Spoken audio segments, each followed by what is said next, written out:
Good evening, ladies and gentlemen, audience and fellow debaters. My name is Jade, and I will be the opening speaker for the affirmative side of today's debate. Today's debate motion is whether or not sanctions should be, whether or not we should do sanctions. And first off, I would like to provide the definition of sanctions. Sanctions refer to specific action taken by a country or group of nations which restrict business, trade, or any other method of exchange in order to achieve a certain purpose. And now I would like, and our team would be arguing under the united theme of doing justice and protecting the people of the dictatorship regimes that currently exist in the world. And now, I would like to move on to our arguments. Our first argument is that sanctions are actually a very effective method in which clear messages can be sent to governments, dictatorship governments. By relating sanctions to specific behavior, can actually send clear messages to regimes which violate human rights or take any other sort of action which devalues human dignity. And through sanctions, we can avoid bloodshed or direct intervention in political situations. Now, I'd like to move on to our second argument. Our team believes that given the current world circumstances, cooperation between nations is possible to actually effectively implement sanctions. With world government bodies such as the United Nations now in place, our team believes that full and active cooperation between nations are possible, which allows for more effective and efficient sanctions. For example, there was the case of President Moore of Kenya, which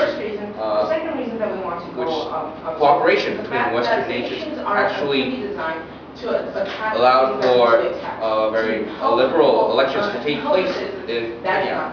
And now, I would like to give you our third argument. Our team believes that by carrying out sanctions, we can do it in such a way which minimizes the people's suffering while also maximizing the pressure applied to the leadership. North Korea is the total opposite of this. Citizens are being hurt while the rich people are spared. And to quote Basil Carmen, who is the chairman of the UN Sanctions Committee, in regards to the recent sanctions to North Korea, are not living well and are not doing well.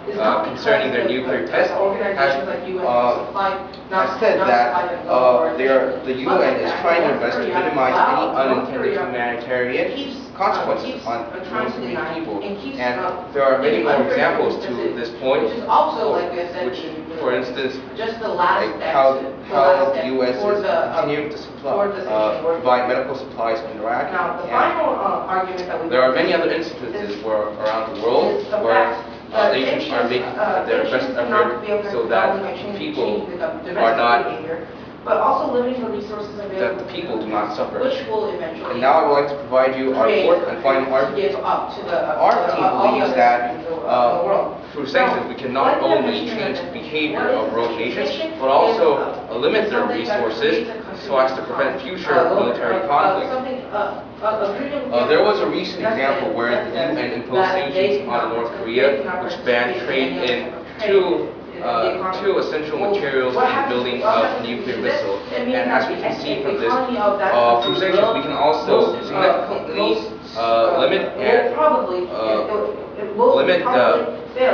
set the boundaries to a country's military capacity. We can also cut off trade in arms, fuel, or other military ordinances, which can also significantly decrease their potential for creating armed conflict later on. As we can see from this, sanctions can also be an effective method of preempting any mischievous behavior within rogue nations. And now I would like to take you through our 4 points once more.